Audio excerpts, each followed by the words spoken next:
Hello everyone, welcome to my this new vlog of Puri Jagannath Rath Yatra. तो इस video में हम आपको पूरा शो करेंगे रथ यात्रा। तो पुरी जगन्नाथ रथ यात्रा 2025 को एंजॉय करने के लिए वीडियो में ज़रूर बने रहें। तो आज मेरी ट्रेन है पुरी के लिए। तो थोड़ा सा ये जो जर्नी है थोड़ी डिफ़िकल्ट होती जा रही है। एक्चुअली जो मेरा ट्रेन था वो वेटिंग में था और वो कंफर्म नहीं हुआ। तो फिर एक ट्रेन थी जो कोलकाता के लिए जा रही थी, तो उसमें कुछ सीट्स थी, तो मैंने सेकेंड एसी का ट्रेन टिकट जो है बुक कर लिया। और अब जो ट्रेन है वो लगभग 1 डेढ़ घंटे लेट है। तो मैं जो स्टेशन है, स्टेशन पे लगभग 15 मिनट लेट आया। मुझे डर लग रहा था कि ये जो ट्रेन टिकट बुक किया है कहीं ये भी मिस ना हो जाए, लेकिन ठीक है, ये ट्रेन लेट है तो मेरे लिए तो अच्छी बात है। और अब ये लगभग 1.5 घंटे लेट है। तो अभी तो स्टेशन पे हैं, वेट कर रहे हैं ट्रेन के लिए। और फिर ट्रेन आती है, उस पर बोर्ड करते हैं और फिर हम जाएंगे कोलकाता। और कोलकाता पहुंच करके वहां से हम ट्रेन कोई देखते हैं, कोई भी टिकट्स वहां से नहीं मिल रही हैं, बट स्टिल वहाँ पे जो है हम कोशिश करेंगे बस या फिर जो भी ट्रेन होती है उसके थ्रू वहाँ पहुँचने की। 7 घंटे का जर्नी है, तो वहाँ से तो कोई इतना इशू होगा नहीं, इसीलिए मैंने वो रूट चुन लिया। इधर से मेरा जो ट्रेन टिकट कन्फर्म नहीं हुआ। तो या इस ब्लॉग में आप बने रहिए और हम आपको सारे जो जर्नी है, कैसा ट्रिप रहता है, जगन्नाथ यात्रा कैसी रहती है, सारी इन्फॉर्मेशन इसमें बताएंगे और दिखाएंगे और आपको अच्छा लगेगा। So just keep on watching this vlog. और अभी तो हम वेट कर रहे हैं, वेट करते हैं, ट्रेन पे बोर्ड करते हैं, फिर आपको दिखाते हैं। ऑलराइट।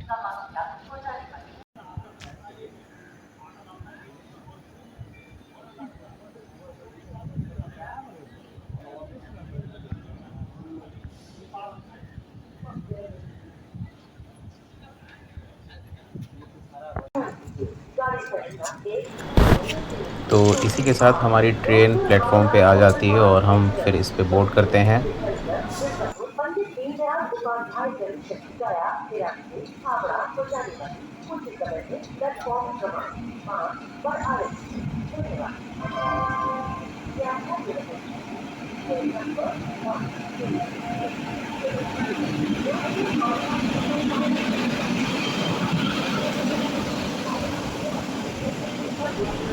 तो फाइनली अब पूरी जगन्नाथ रथ यात्रा 2025 के लिए हमारी यात्रा शुरू हो गई है। हम ट्रेन पे बोर्ड हो चुके हैं। अपने बर्थ पे मैंने अपना पूरा सामान रख दिया है, उसको सेट कर लिया। और उसके बाद जब ट्रेन प्लेटफॉर्म से डिपार्ट करती है तो उस टाइम मैंने थोड़ा सा ये वीडियो रिकॉर्ड किया। ये हम लोग चल चुके हैं स्टेशन से हमारी ट्रेन निकलते हुए।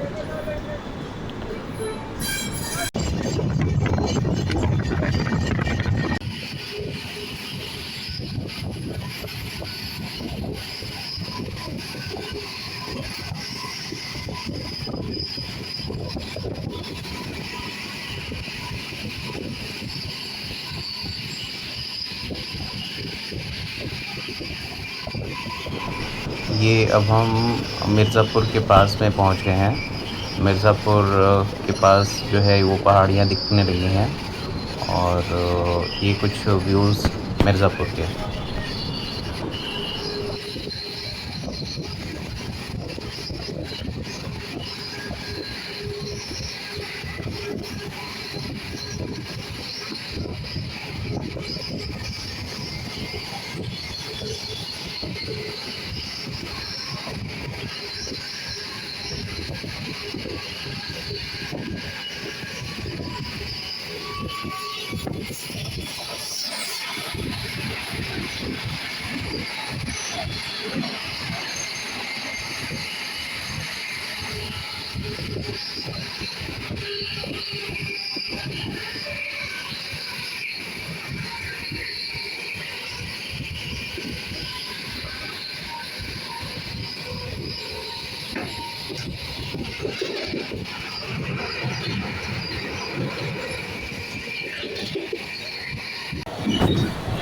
सो ये जो मिरर है एसी सेकेंड क्लास का, काफ़ी क्लीन है।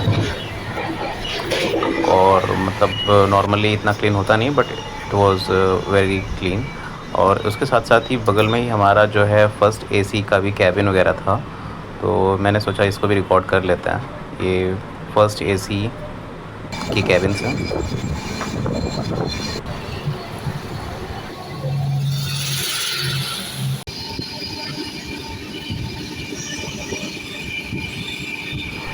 और through out the journey train की स्पीड काफ़ी अच्छी रही है। तो ये जब मैं फ़र्स्ट टाइम वीडियोस रिकॉर्ड कर रहा था, और ये मेरा फ़र्स्ट टाइम ही है कि मैं कोई ब्लॉग इतना लंबा बना रहा हूँ, और स्पेशली ट्रेन ब्लॉग। तो ट्रेन के गेट के पास जब खड़े होते थे तो इतनी स्पीड होती थी तो बहुत डर लगता था। तो इसीलिए हैंड्स वगैरह भी काफ़ी शेक हो रहे थे वीडियो रिकॉर्ड करने में।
ये मेरा फर्स्ट ब्लॉग है, बट डेफिनेटली इन फ्यूचर मैं अपने अदर ब्लॉग में इसी फर्स्ट क्लास की कैबिन का भी ब्लॉग डेफिनेटली शूट करूँगा। उसके थ्रू ट्रैवल करूँगा और उसको भी कवर करने की पूरी कोशिश करूँगा।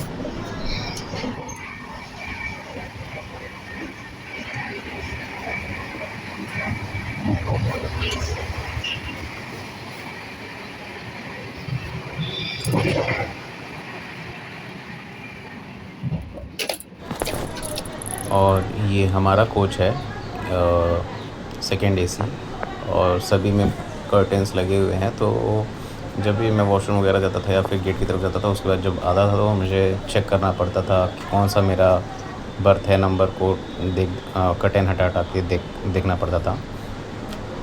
और काफ़ी सही था, काफ़ी क्लीन था ये जो है कोच। और आगे मैं आपको शो करता हूँ अपना पूरा बर्थ। ये मेरा बर्थ है, और साथ में चार्जिंग पॉइंट्स वगैरह सब सेपरेट मिले हुए हैं। So it was very comfortable, cosy. आपको शीट्स वगैरह सभी चीज़ें हाइजीनिक मिल जाती हैं वहाँ पे, और काफ़ी कंफर्टेबल था।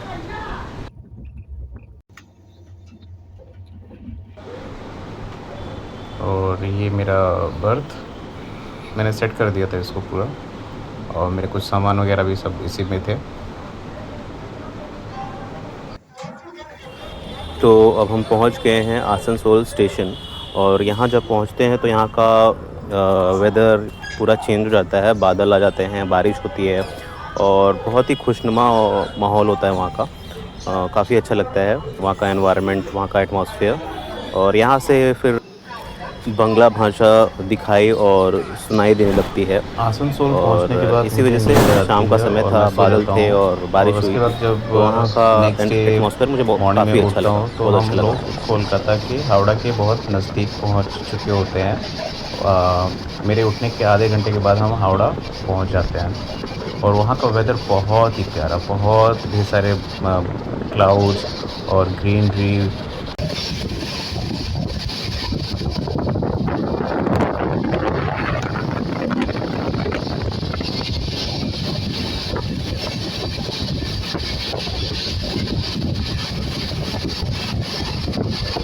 और हावड़ा से ही पूरा मौसम एकदम बदल जाता है। इसके बाद जब मैं उड़ीसा भी जाता हूँ तो सभी जगह मुझे बादल मिलते हैं, ग्रीनरी मिलती है, बारिश होती है, और जो कि मेरे ट्रिप को बहुत ही सुंदर, बहुत ही मेमोरेबल बना देती है। And definitely it was really very good, refreshing, Okay, it was really very awesome weather. এই কথাটা আমি তোমাকে অনেকবার বলেছি। তাছাড়া কাকে বলবো বলো? আমার কষ্টের কথা শোনার মতো কেউ নেই।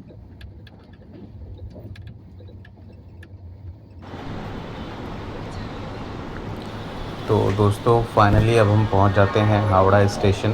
और हावड़ा स्टेशन में पहली बार गया था और देख कर के बहुत मतलब अच्छा लग रहा था और थोड़ा सरप्राइज़ भी था, बिकॉज़ मैंने इतना बड़ा स्टेशन कभी नहीं देखा था। और हावड़ा स्टेशन सच में बहुत बड़ा स्टेशन था, उसके फैन्स बहुत बड़े, इतना ज़्यादा क्राउड, माय गॉड! तो definitely it was a very good experience for me to see the Howrah station. और फिर हावड़ा हावड़ा स्टेशन से मैं दूसरे कॉम्प्लेक्स में जाता हूँ, जहाँ से मुझे उड़ीसा के लिए, पुरी के लिए ट्रेन लेनी थी। तो मैं अब हावड़ा स्टेशन से उस कॉम्प्लेक्स की तरफ जा रहा था, क्योंकि हावड़ा स्टेशन बहुत बड़ा है और वहाँ पे एक सेपरेट कॉम्प्लेक्स है, जो कि क्या नाम है, उड़ीसा और साउथ इंडिया के जो ट्रेन्स होती हैं मोस्टली उसके लिए। तो उधर की तरफ आगे बढ़ते हुए, और मेरा काफ़ी मन भी था कि मैं कभी कोलकाता जाऊँ और कोलकाता को एक्सप्लोर करूँ। तो ये तो मेरा फ़र्स्ट टाइम था कि मुझे कोलकाता के थ्रू जो है, हावड़ा के थ्रू जो है उड़ीसा जाना था। अदरवाइज़ मेरा खुद का एक है इंटरेस्ट है कोलकाता को समझने का, जानने का, because it is also a very unique and historical city. और फिर हमें एक फलकनुमा ट्रेन मिल जाती है, जो कि हावड़ा से जस्ट मतलब जैसे ही मैं पहुंचा था हावड़ा स्टेशन, उसके आधे घंटे बाद ही निकलने वाली थी। तो वहाँ से मैं उसके थ्रू खुर्दा जंक्शन पहुंच जाता हूँ। और खुर्दा जंक्शन पहुंच के मैं अपने रूम में चेक इन करता हूँ और रेस्ट करता हूँ उस डे पूरा। डिनर करने के बाद सो जाता हूँ और नेक्स्ट डे फिर अच्छे से तैयार होकर के हम रथ यात्रा के लिए चले जाते हैं खुर्दा जंक्शन से पुरी स्टेशन के लिए। और रास्ते में मुझे एक मेरे यूपी का दोस्त मिल गया था। तो थोड़ी देर के लिए ही मिला था, क्योंकि आगे बहुत भीड़ थी रथ यात्रा में, तो वो पता नहीं हाथ छूट गया और खो गया था। मेरे पास उसका नंबर है और हम व्हाट्सएप चैट भी करते हैं। तो ये हम पुरी जंक्शन पहुँच गए और पुरी जंक्शन पहुँचने पे सबसे पहले हमें लगा कि हमें कुछ खा लेना चाहिए, क्योंकि आगे कैसा क्या सीन होगा पता नहीं। तो वहाँ पे भंडारा चल रहा था और हमने वहाँ पे प्रसाद लिया, भंडारा खाया। और फिर ये सबसे पहला व्यू हमें जो मिलता है वो जगन्नाथ मंदिर का, बहुत ही खूबसूरत, बहुत ही अच्छा था। वहाँ का एनवायरनमेंट सच में मेस्मराइजिंग था एकदम। और चारों तरफ भगवान के नाम की गूंजें उठ रही थी, सभी भगवान का नाम ले रहे थे और सभी काफ़ी एंजॉय कर रहे थे उस माहौल को। चारों तरफ बादल थे, ठंडा मौसम था और इतनी भीड़ जो सिर्फ़ और सिर्फ़ प्रभु जगन्नाथ जी के लिए इकट्ठा हुई थी, उनके आशीर्वाद को पाने के लिए, उनकी झलक को पाने के लिए। तो बहुत ही खूबसूरत, बहुत ही सुंदर वो नज़ारा था और मुझे सच में बहुत अच्छा फ़ील हो रहा था। इतना लंबा ट्रैवल करके मैं सिर्फ़ और सिर्फ़ प्रभु जगन्नाथ जी की आशीर्वाद और उनकी रथ यात्रा को देखने के लिए गया था। तो मेरे लिए तो ये बहुत ही ज़्यादा स्पेशल था और आप देख सकते हैं कि कितने दूर से ही वो मंदिर दिखाई देता है भगवान का। और चारों तरफ इतनी भीड़ देख कर के, इतना भक्ति भाव देख के लोगों का सच में बहुत ही अच्छा फ़ील होता है। और मुझे लगता है कि सभी को इस तरीके की यात्राओं पे जाना चाहिए, और जो हमारा डिफरेंट कल्चर है, हिस्ट्री है, डाइवर्सिटी है, उसको देखने समझने का मौका मिलता है। और साथ ही साथ वहाँ पे एडमिनिस्ट्रेशन ने भी पूरे इंतज़ाम किए हुए थे और जगह-जगह भंडारे थे, पानी मिल रहा था और पुलिस ने भी अपना पूरा व्यवस्था किया हुआ था। तो सब कुछ बहुत ही खूबसूरत था।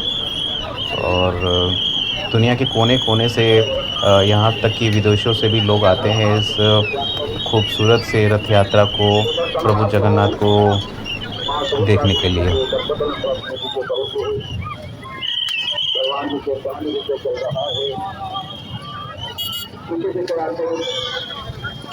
और उड़ीसा के बारे में मुझे एक बात और बहुत अच्छी लगती है कि जो उड़िया भाषा है बहुत ही प्यारी, बहुत ही सुंदर है और जब भी आप सुनेंगे तो आपको बहुत अच्छा फ़ील होगा और इसको थोड़ा समझ भी पाएँगे अगर आप थोड़ी-सी कोशिश करेंगे तो आप उड़िया समझ भी पाएँगे क्योंकि इसमें काफ़ी ज़्यादातर शब्द जो होते हैं वो हिंदी के ही होते हैं। तो पहले तो मुझे बंगला बंगला बहुत ही प्यारी लगती थी लेकिन जब से मैंने उड़िया भाषा सुनी, तो मुझे उड़िया भाषा बहुत ही सुंदर, बहुत ही प्यारी लगने लगी और मुझे बहुत अच्छा लगता है जब मैं लोगों को सुनता हूँ उड़िया बोलते हुए। और उड़ीसा के लोग बहुत प्यारे होते हैं, बहुत इनोसेंट होते हैं और मेरे हिसाब से बहुत हेल्पफुल भी होते हैं। ये मेरा अपना पर्सनल एक्सपीरियंस रहा है और तो मुझे तो उड़ीसा स्टेट सच में बहुत ही पसंद आया। सबसे मेन तो लॉर्ड जगन्नाथ की वजह से और दूसरा वहाँ के जो लोग, वहाँ का कल्चर, वहाँ का बोली, भाषा, इन सब वजहों से भी बहुत ही प्यारा लगा।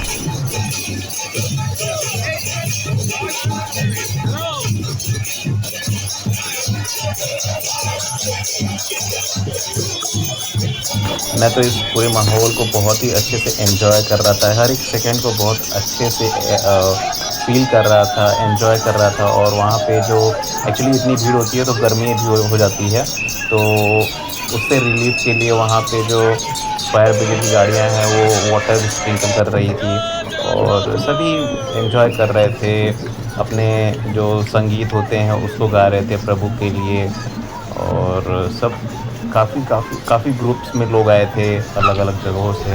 तो हम लोग इसमें पैदल मंदिर की तरफ जाते हुए और रास्ते में जो जितने लोग मुझे दिखे नाचते गाते हुए उन सब का वीडियो रिकॉर्ड किया और यही सब वहाँ के खूबसूरत पल थे, जो लोग इतने हर्ष उल्लास खुशी से प्रभु के स्वागत के लिए जुटे हुए थे और सुंदर गाने और नृत्य करते हुए और यही सब माहौल था वहाँ का, जो वहाँ के इस माहौल को बहुत खूबसूरत बना देता है और हम सबसे पहले फिर पहुँच जाते हैं रथ के पास में, रथ के दर्शन करने के लिए और जब हम रथ के पास गए, तो उसी समय जो है माँ सुभद्रा और बलराम और जगन्नाथ जी को इस रथ पे बैठाया जा रहा था और वहाँ पे उस समय बहुत भीड़ थी, लोग नाच रहे थे, गा रहे थे, रथ के दर्शन करने के लिए जा रहे थे।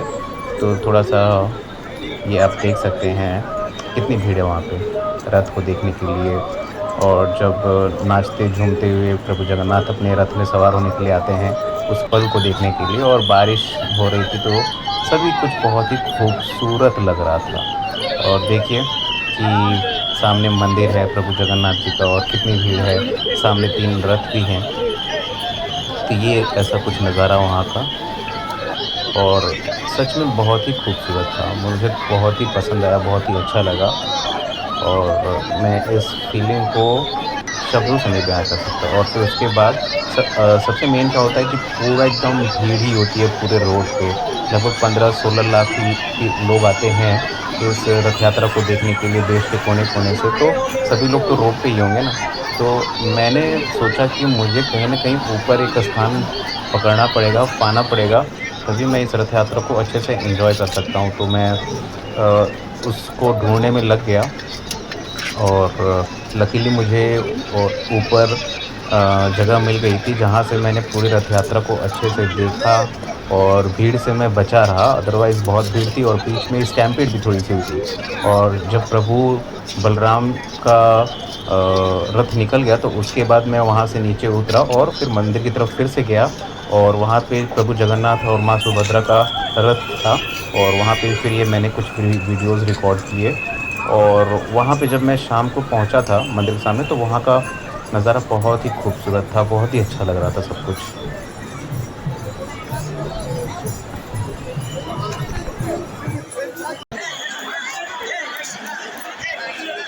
मुझे लगता है जगन्नाथ प्रभु की बहुत कृपा रही मेरे ऊपर और मुझे बहुत आराम से ऊपर स्थान मिल गया जहाँ से मैं पूरी रथ यात्रा को देख सकता था और ये आप सामने अभी देख सकते हैं कि वहाँ पे भगदड़ नीचे मच गई थी क्योंकि बहुत ही ज़्यादा ढेर सारी भीड़ एक साथ इकट्ठा हो गई थी और प्रभु बलराम का रथ बढ़ रहा था आगे, तो सभी भीड़ एक साथ पीछे की तरफ आ रही थी और जिसकी वजह से वहाँ पे भगदड़ मच गई जो आप देख सकते हैं। ये सामने जो है पूरी भगदड़ मच गई थी और इस भगदड़ में काफ़ी लोग घायल भी हुए थे और ये हेडलाइंस भी बनी थी न्यूज़ का उस दिन रथ यात्रा में।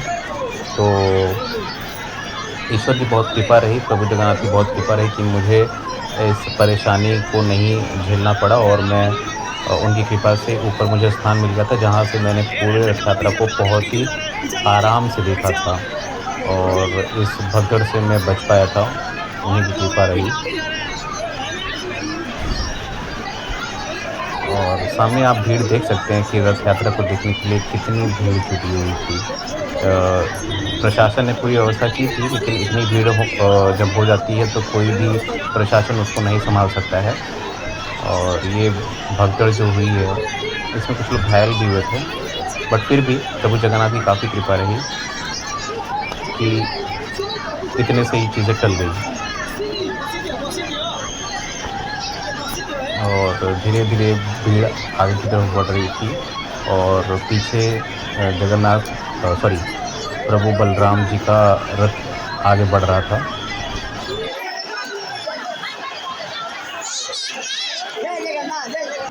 और ये मैं और साथ में मुझे कुछ उड़िया लोग मिल गए थे वहाँ पे। तो जो लोग मिलते चले उनसे बोलते, हँसते, बातें करते हुए अपनी जर्नी को कंप्लीट करना चाहिए। तो definitely that is why it was a very good experience for मी। और प्रभु बलराम जी का रथ आने वाला है तो ये पुलिस प्रशासन उसको खींचता हुआ ला रहा है। वहाँ पे जो नॉर्मल लोग होते हैं उनको परमिशन नहीं होती है उस रथ को खींचने की, बट फिर भी लोग श्रद्धा भाव से उस रस्सी को छूने के लिए रथ को खींचते हैं। अदरवाइज़ ये पूरा का पूरा रिस्पॉन्सिबिलिटी वहाँ की फोर्सेस को दिया जाता है कि वो उस रथ को खींचेंगे।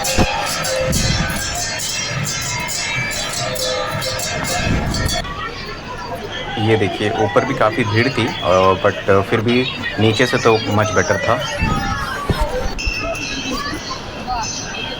और ये जो आप देख रहे हैं सामने ये जो जा रहा है पत्तों में लपेट के, ये प्रभु का प्रसाद होता है, प्रभु को जो चढ़ाया जाता है। और ये अब प्रभु बलराम जी का रथ हमारे बिल्डिंग के सामने आता हुआ और देख सकते हैं आप।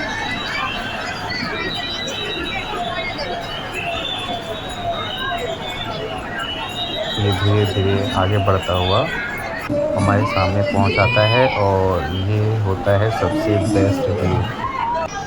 और ये है उस बिल्डिंग का अंदर का नज़ारा जहाँ से मैंने पूरी रथ यात्रा को ऊपर से देखा था और उसकी छत पे जब मैं गया तो वहाँ से ये कुछ इस तरीके का नज़ारा दिख रहा था। और ये दूध वाला धर्मशाला नाम से था और जो कि बहुत ही फेमस है पूरी जगन्नाथ में। ये मंदिर के बहुत नज़दीक धर्मशाला है, यहाँ पे लोग रुकते हैं। लेकिन क्या होता है कि जब मैं बुकिंग कर रहा था तो सारे एकोमोडेशन फुल हो गए थे, तो इसलिए मैंने खुर्दा जंक्शन पे जो रेलवे का रिटायरिंग रूम होता है मैंने उसको बुक किया था और वो बहुत ही अच्छा था, एसी था और बहुत नॉमिनल प्राइस में मिल गया था, हाइजीनिक भी था। और वो स्टेशन एकदम नया बना हुआ है तो इसलिए प्रॉपर हर चीज़ें बहुत क्लीन है, हाइजीनिक है। और मैं तो ये कहूँगा हमारे नॉर्थ इंडियन कंपैरिजन में साउथ इंडियन जितने भी रेलवे स्टेशन होते हैं बहुत क्लीन होते हैं। और ये मंदिर के पास का नज़ारा।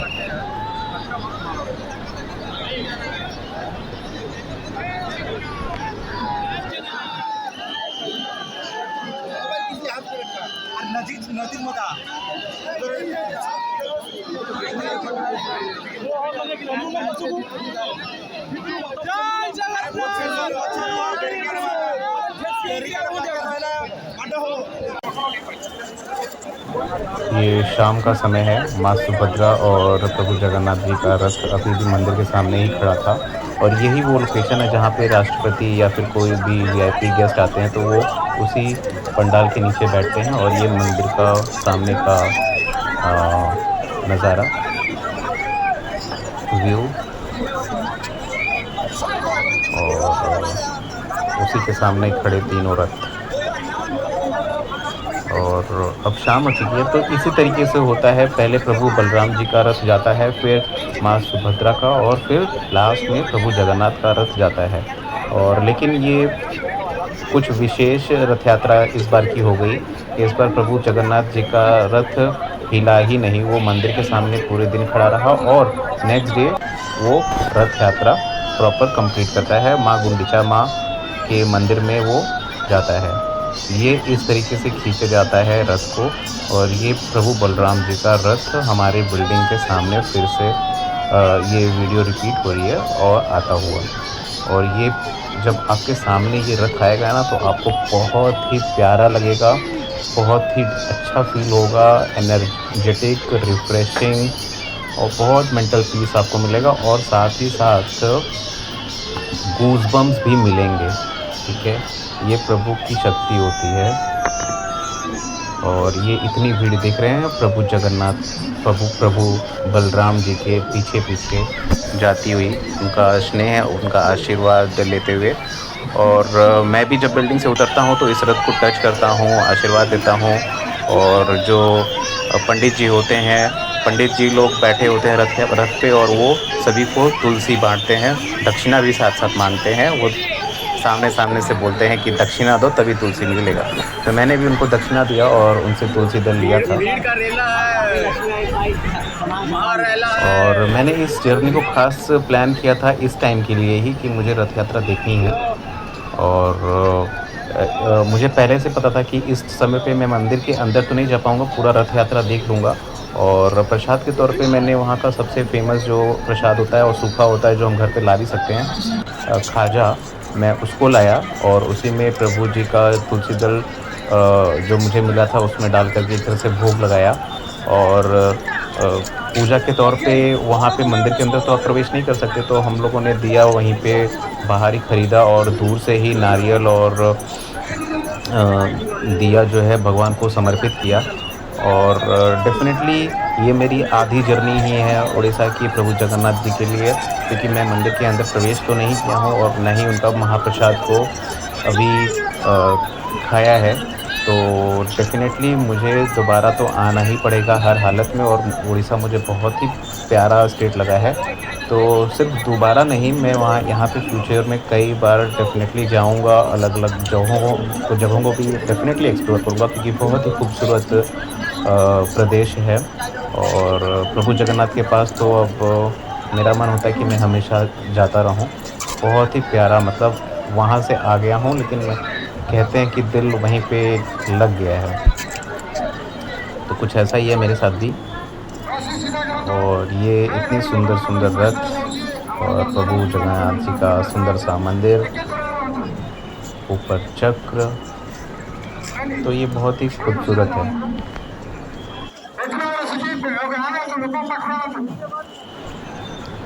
तो अब रात के लगभग बज गए हैं 10:30 और फिर मैं यहाँ से सोचता हूँ कि अब मुझे यहाँ से निकलना चाहिए। तो मैं होटल जाता हूँ, पहले वहाँ पे डिनर करता हूँ और फिर वहाँ से मैं अपने रूम के लिए खुर्दा स्टेशन फिर से चला जाता हूँ। और इस तरीके से मेरी कंप्लीट होती है रथ यात्रा। और फिर यहाँ से फिर मैं अभी आपको आगे की वीडियोस में दिखाता हूँ मेरा रिटर्निंग जर्नी। और ये मेरा लास्ट क्लिप था जगन्नाथ मंदिर का। और फिर नेक्स्ट डे हम लोग अपनी ट्रेन पे बोर्ड करते हैं और प्रयागराज के लिए। तो यहाँ से भी मैं सबसे पहले हावड़ा स्टेशन ही जाता हूँ और हावड़ा स्टेशन जा कर के मेरी नेक्स्ट डे ट्रेन होती है प्रयागराज के लिए। तो ये वहाँ का ब्यूटीफुल व्यू, उड़ीसा इसीलिए तो ब्यूटीफुल है क्योंकि वहाँ पे नेचुरल ब्यूटीफुल माउंटेन्स भी है, वहाँ का लैंडस्केप बहुत ही सुंदर है। तो मैं इस ट्रैवल को एंजॉय करते हुए काफ़ी सुंदर लग रहा था। और ये वहाँ की सबसे बड़ी नदी जो महानदी है, जिसमें एशिया नहीं वर्ल्ड का सबसे लॉन्गेस्ट डैम बना हुआ है, हीराकुंड। तो ये हम महानदी को क्रॉस कर रहे हैं और महानदी सच में बहुत बड़ी है। माय गॉड, मैंने सोचा नहीं था कि इतनी बड़ी कोई रिवर हो सकती है। तो definitely it was a very very huge big river. और इसी के ऊपर जो है हमारा वर्ल्ड का सबसे लॉन्गेस्ट हीराकुंड डैम बना हुआ है, महानदी।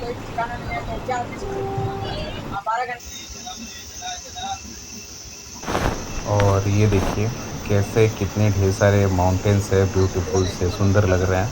सच में ये माउंटेन्स ने मेरी जर्नी को और ब्यूटीफुल, मेमोरेबल बना दिया।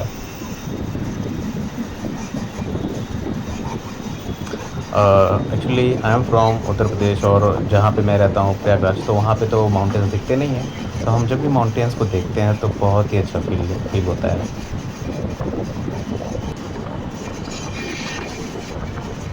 तो कुछ इस तरीके से ये रही मेरी रिटर्निंग जर्नी, और आप देख सकते हैं इसमें भी बादल कितने पूरी तरफ छाए हुए हैं, और पूरा जो मानसून होता है वो जून में पहुंच गया था पूरे भारत में। तो मैं मतलब पूरे जर्नी को बहुत ही एंजॉय किया इन्हीं सब फैक्टर्स, इन्हीं सब रीजंस की वजह से।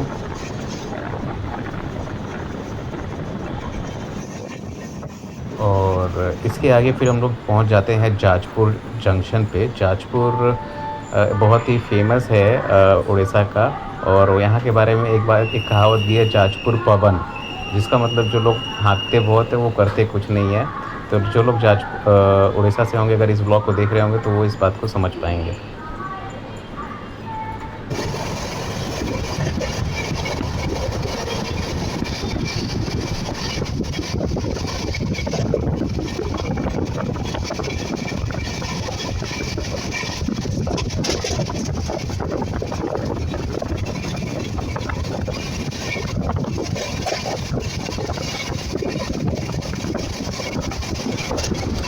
अब हम हावड़ा पहुंच गए, और हावड़ा से मैं फिर पहुंचकर वहां से एक रैपिडो बुक करता हूं, और फिर मैं वहां से कोलकाता स्टेशन के लिए जाता हूं। हावड़ा स्टेशन अलग है, कोलकाता स्टेशन अलग है। और फिर आगे की जर्नी के लिए प्रयागराज के लिए जो मेरी ट्रेन है वो कोलकाता स्टेशन से है नेक्स्ट डे में।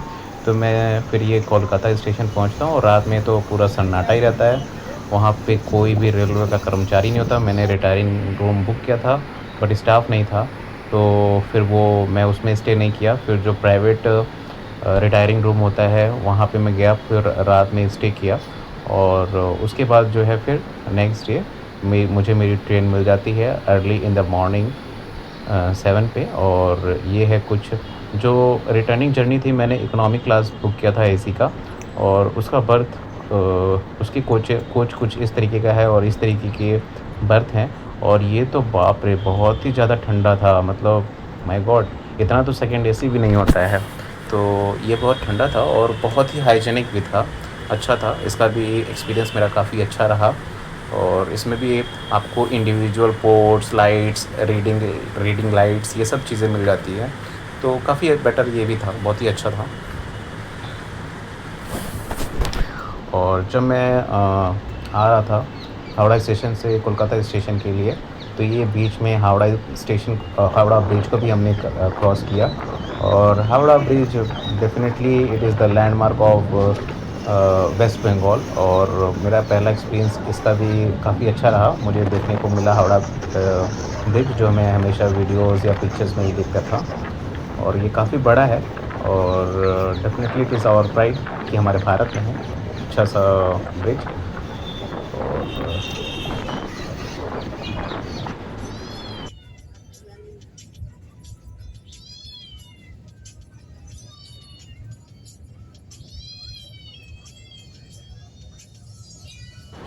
अब आप ये जो पहाड़ देख रहे हैं ये झारखंड राज्य के पहाड़ हैं। हम उड़ीसा से वेस्ट बंगाल गए, फिर वेस्ट बंगाल से झारखंड होते हुए, बिहार होते हुए अपने उत्तर प्रदेश प्रयागराज में। ये देवघर स्टेशन है, और मैं यहाँ पे उतरता हूँ क्योंकि हमारा यहाँ से पुराना लगाव रहा है। और क्योंकि हम देवघर में बाबा बैजनाथ धाम दर्शन करने के लिए हमेशा से जाते रहे, तो मैं इस स्टेशन पे उतरता हूँ, थोड़ी सी वीडियो रिकॉर्ड करता हूँ, और फिर इसके बाद मैं सो जाता हूँ। और जब मेरी नींद खुलती है तो मैं अपने प्रयागराज पहुँच चुका होता हूँ। तो इसी के साथ हमारा ब्लॉग एंड होता है। उम्मीद करते हैं कि आप सबको अच्छा लगा होगा। Okay, so thank you so much for watching.